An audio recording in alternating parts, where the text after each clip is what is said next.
Καλησπέρα Γιώργο. Ναι. Είμαι ο Διονύσης, δημοσιογράφος και θα σου πάρω μια συνέντευξη. Εντάξει.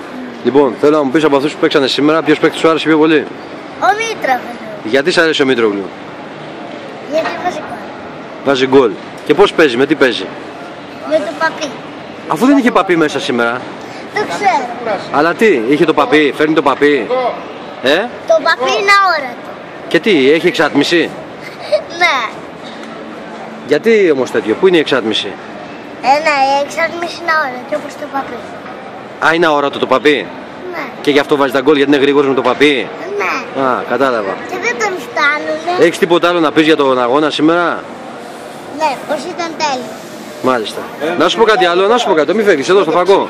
Λοιπόν, θέλω να μου πεις μια κουβέντα για τον Παναθηναϊκό. Τι είναι ο Βάζελος? Τι είναι ο Βάζελας? Ναι. Μαλάκας και πούστας και τριμάλα. Και ο Άρης? Σοκολιάρι. Και ο ΠΑΟΚ? Μπουγατσοκιμά.